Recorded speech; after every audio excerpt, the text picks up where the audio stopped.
Hi there, everybody. It's Ralph, the host of Painting the Unexplained.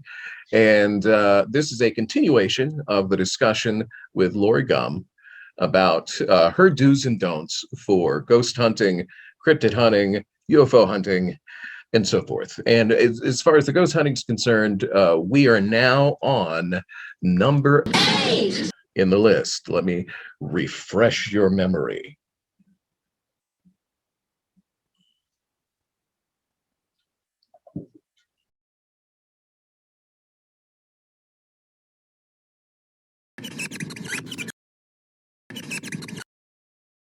Have patience. I mean, that seems like a good one because, I would assume that even with a pretty good track record, uh, there you still have nights where you just don't get anything, and that's what. No matter what you're hunting, that's gonna, especially I think, for cryptid and UFO hunt stuff. I feel like those are more uh dependent on you just being in the right place at the right time. So hunting them, I could Absolutely. assume you're going to have a lot of downtime, and you have to get Oh, used to that. you really do. And it can be, the case I always like to talk about is Shane and I went all the way down. It was supposed to be like the eighth most haunted place in the world or something. Oh my God, the name's gonna escape me here from it'll come to me. It's a sanitarium. It was a Hmm. TB sanitarium outside of Louisville. Supposed to be incredibly haunted. We went down, so and this is a massive two-winged tuberculosis, 5-story, I mean, massive. We were only 4 people in there that night, right? We're like, oh man, this is we got this. This is going to be frightening. A dowsing rod did. We were there 12 hours. A dowsing Oh, rod did not even move. Nothing. Zero. Nothing. Nothing. And here it was, we'd sort of, psyched ourselves into this and, being this haunted, nothing. And so that's like, a venue where you just don't find anything. But generally speaking, and what we'll find, especially if it's an entity that we think maybe has not talked to anyone before, we feel like they're going to sit around and listen to us talk and watch. They're going to sort of get a sense of trusting us before they communicate with us. hmm. And, that can wait. We may start after it's dark at a venue, 8 o'clock. It can be midnight or 1 o'clock. Sometimes we'll get kind of a flurry in the beginning, like they're excited, Hmm. and then there'll just be this gap. Be patient. Allow them to get to know you. And here's the other thing, there just might not be any entities there. That's the other Right. thing you have to remember. So, and you won't know that difference. You won't know that difference. But yeah, have patience. Even if you go out at night and you don't find something, go out again. You will. But it's just having patience and not, I've seen people at sort of ghost hunts sometimes get angry that, there's no entities. And it's just like, nah, that's not going to help you find the entity to get angry Right. that no one's making an appearance. So just patience. And we talk about it, Shane and I, all the time. Mindfulness, being in a state of being present, taking that jumble out of your brain. You're going to be able to communicate with anything better if you're in the present, if you're don't have all this rattling around that they have to get through to get to you. Right. So take that, breathe. I mean, just take it as a moment. Sometimes it's pretty amazing to be sitting there in the dark in these old buildings or in a jail cell or, Mansfield, which can be frightening, Mansfield, reformatory. Just accept the moment and enjoy yourself and enjoy the quiet and enjoy the experience and not just be waiting for, something to happen. Right. You mentioned a historical words. Number 10 was set boundaries. Yeah. So when you were asking earlier if you could share too much or this and And that's that, kind of what I was wondering. yeah, If because that's what, yeah. even if, like yourself, you're not into the frequent demon thing or the bad spirits, what if you share too much, they decide they like you? And I wasn't even sure if that was a thing, if entities could detach themselves Yeah. from the places they haunted, but that is a thing, I guess. Well, and I have good firsthand experience with this one. And again, I don't think it's so much that I shared too much. I think it's like when people click, Right. sometimes people click. So when we went to this, as a matter of fact, the whole first season of Queer Ghost Hunters is about this. So we went to this Ursuline convent, old Ursuline. It's now the community center in Toledo. Mm. And we met an entity that called herself Sister Madeline.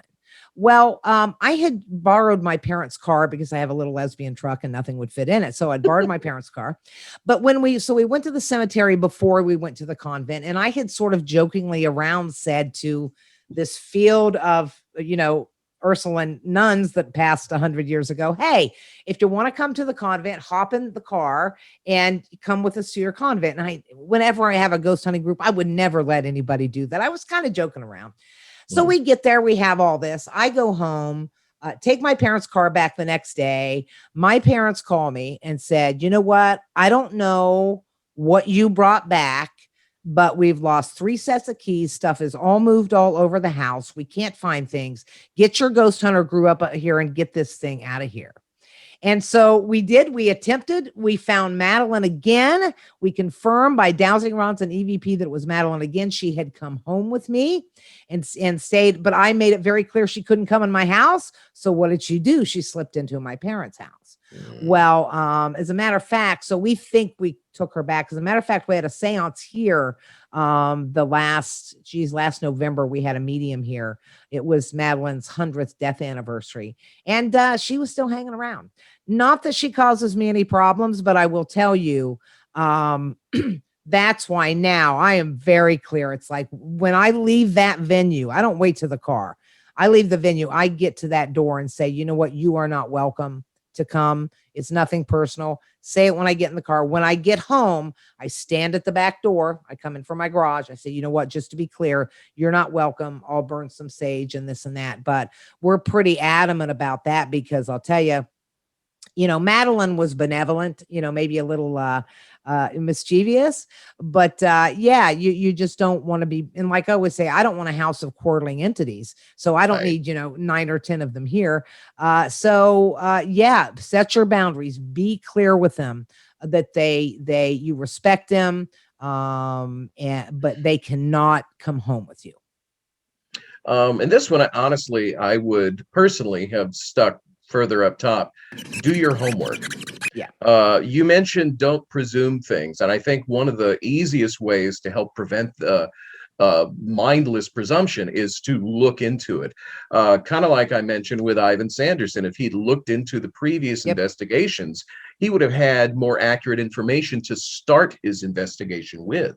So it's only a absolutely. boon to you because the more I would think that the more you knew about the entity you were trying to communicate with, the more likely you would get to communicate with said entity. Yeah. And it's really true. And keeping in mind that too, after Shane and I first started doing this, one of the reasons we started the series was that we wanted to teach particularly younger LGBTQ queer kids about the LGBTQ history, queer history. And what better way to do that than through ghost hunting, right? Right. So yeah, if let's say we decided to go into Mansfield Reformatory. Now, you can take the tour. There's guys there, they'll tell you all the entities that are there, all of that. But even if you're going to a place that's frequently ghost hunted and you even have a guide, we usually have a guide that shows us through and then they turn off the lights and let you ghost hunt. We started looking into Mansfield Reformatory. We went to the Ohio Historical Center day after day. We searched through every single record of any inmate in the Mansfield Reformatory. We pulled out particularly, we're looking for people convicted of sodomy because that was what, if you got caught and you were gay, that's what happened. And you went to Right. jail. And we would find there was the Bertillon records with their pictures and what they had been. So we spent all of that time really understanding who was in there, who it was, who it might be, what they had been arrested for. So really, really dig into it. And if you're going to like not a standard ghost hunting venue or say it's a friend's house or this and that, we always really do our homework, look into the history. Columbus in Ohio has great libraries and all that, and librarians who will help you find all this stuff. Do as much as you can because then you very well may know who the entity is trying to connect with you. And you can also understand, when we do particular research into particular entities who might be there. You really start to get to know more about them. And again, it's just making a contact, and you understanding them a little more helps you connect. And like we say, that's why we need to share with them, because here we are going up and looking, their entire histories and maybe their mothers and fathers and grandfathers. We know all this about them. It only seems right that we should share about ourselves also. Right. Our, also, but yeah, do your homework. You cannot do too much homework. And yeah, if there's a book written, if there's another investigation, if there was another ghost hunter that did this, call them. Most ghost hunters love to talk about it. So or other investigators, talk to them, get the insight into their experience. It's going to make yours much, much more rich. Now that although you mentioned be kind again at the end, Yeah. because you don't want to forget that. So you mentioned when you brought up cryptids that the thing to remember about cryptid hunting is the cryptid is most likely a wild animal. And I grew up in a hunting family, and I think that helps me a little bit understand that.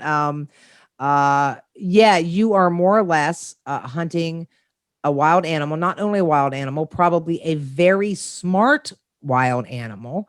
And this is probably an animal that doesn't want to be discovered or bothered. Right. So you've already annoyed them by the time they see you. I say it again and again. Shane and I've talked. I've had a couple experiences in my life, but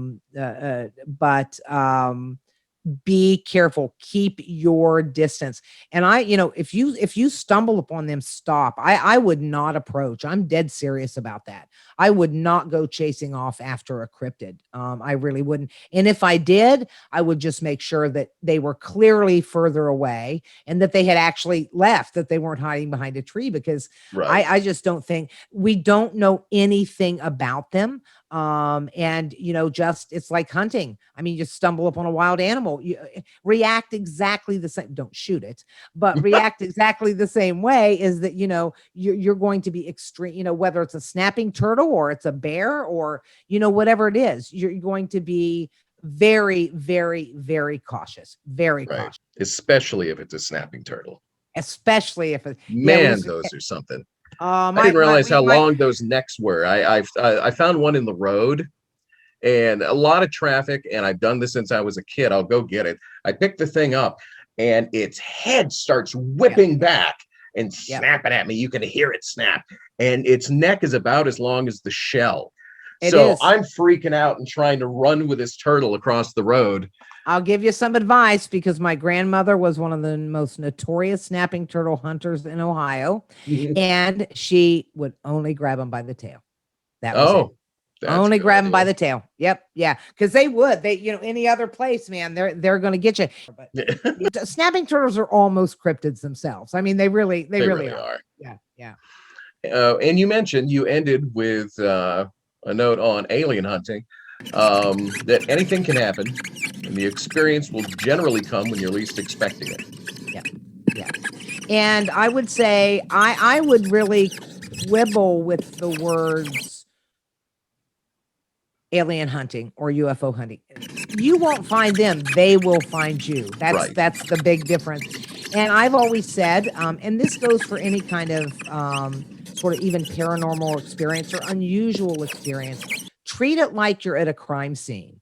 I know you're freaked out. I know, try to remember, especially with an alien, color of skin, eyes, hand structure, if they were wearing anything, how they walked. Just try to make a quick mental impression on your mind so that you can really recount that later. And what's happened is, we freak out, and then, four people seeing the same thing see four different things. I think that's, sometimes it appears differently, but I think it's also because in that state of mind, you don't remember well. It's been proven in, studying, criminal investigations. But I also think that here's the thing that I've also noticed. If you really focus on your physical surroundings and the physical entity that is there, it will calm you down, because you're focusing on that as opposed to focusing on your fear. And I think that really helps. So best thing, if anything weird happens to you, if you can't write it down, really pay attention to what, it's like on a crime, what color hair, what color eyes, and I'll tell you how it happens. Years and years ago, I lived in New York City, ran a photography store. Guy held me up with a gun, and here he was, maybe 4 feet from me. Only thing I could remember in the end is he had blonde hair and he had on a tweed jacket. Couldn't remember what the gun looked like. Couldn't remember what color eyes. I couldn't remember if he had a beard. It was exactly. And I kind of learned from that, was that just take a breath and try to focus and try to remember as much as you can. Well, awesome. I appreciate this. I am, as I've mentioned before, I'm a novice at this. When the way that I'm using this information is a painting, when the painting's done, that ends my research, unless I decide to do a follow-up painting or something like that. So, so there's actually, as I've delved into this for the series, I'm beginning to realize how much I don't know. Yeah. Well, and we rely, when we started ghost hunting to begin with, and then we started doing all the history, then we did Queer Ghost Hunters, a series, and now we're doing Q Files. Over and over again, we just learn how much we don't know. And that's kind of the cool thing about the world, is because, Q Files, we say, be weird, stay curious. That's our, our catchphrase. And it's so true. And I'll tell you, Ralph, the next couple times we go, you should just go ghost hunting with us one night. I think you'd absolutely love it. I think you'd have a blast. Where can we find your website, your podcast site? Yeah, so it's the Q Files. It's on anywhere you listen to podcasts, Spotify, Apple, anywhere. Just search the Q Files, and then of course we have the Q Files podcast on Facebook, so you can find us there. We just did our 35th episode last night, and believe it or not, just passed 50,000 downloads this afternoon. So nice. Yeah, so we're doing real well there. So we're pretty happy. Congratulations. And thank you so much for being on. Anytime. My pleasure, Ralph. Thank you. Thank you.